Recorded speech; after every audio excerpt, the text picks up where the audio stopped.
As two of the oldest brands in the industry, Audemars Piguet and Patek Philippe seem to always be locked in this battle of who makes the best luxury watch. And of course, two of the best examples of that battle are the Nautilus versus the Royal Oak. Of course, Audemars Piguet invented the segment and you would say started the fight. But we can also see this carry on throughout their other model lines. And one of the best examples is when both brands decided they needed to make sequels to what were their greatest modern hits. And that was in the 90s with the Audemars Piguet Royal Oak Offshore and the Patek Philippe Aquanaut. Now, interestingly, in movies, most sequels are made to capture more of the same audience that the original did. But in the case of these two, the idea was they wanted to capture a new audience. Specifically, both brands wanted to capture a younger audience that was a bit more casual, that maybe didn't need something that could double as a dress watch and a sports watch.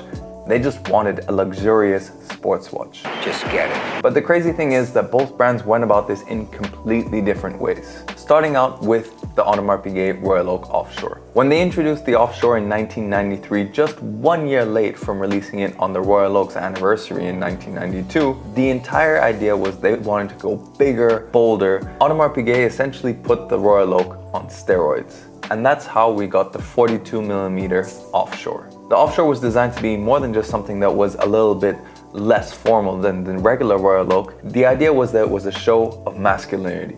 It was big, it was butch, it was in your face. And most importantly, you could identify it from a mile away. It set the standard of what was the big watch trend before the big watch trend had even hit. Before Sylvester Stallone was seen wearing Panerais, before Hublot was gracing every hip-hop lyric, we saw the Royal Oak Offshore was there to start the trend. It's important to remember that 42mm in the 90s was massive.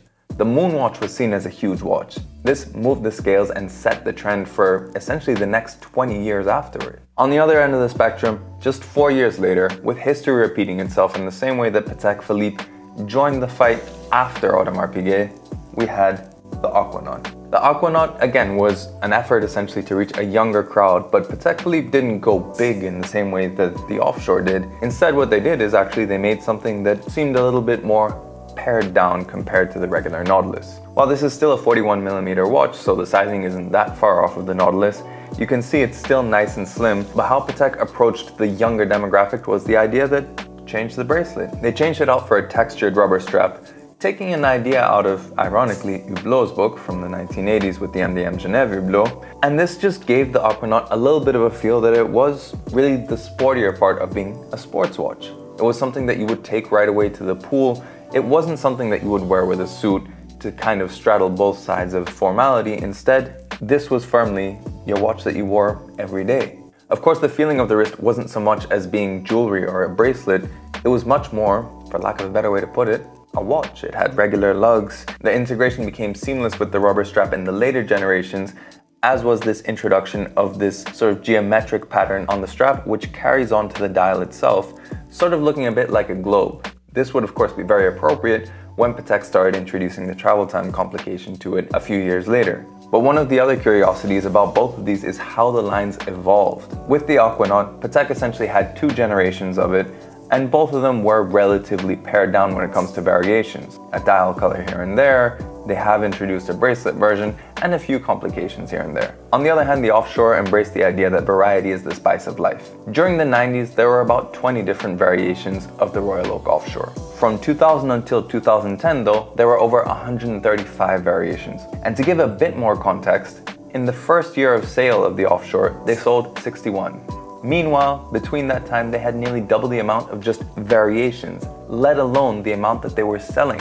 Audemars Piguet has shown the Offshore with rubber straps, with leather straps in 42mm and 45mm, with chronographs. As a diver, they've even introduced special editions with music equalizers on the dials, as recent as 2023. So again, this shows the difference in approach. And that's before you even get into the different materials that have been introduced for the Offshore.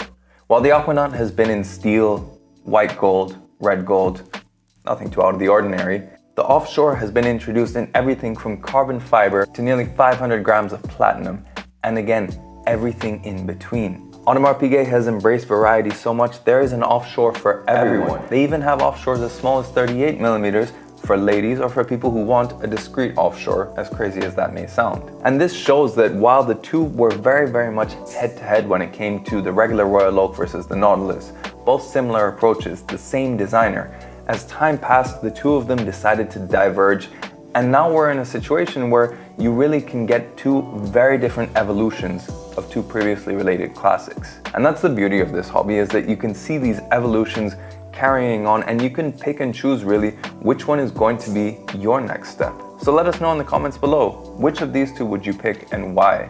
Which approach resonates the most with you? Or would you prefer perhaps just to have the originals of either one?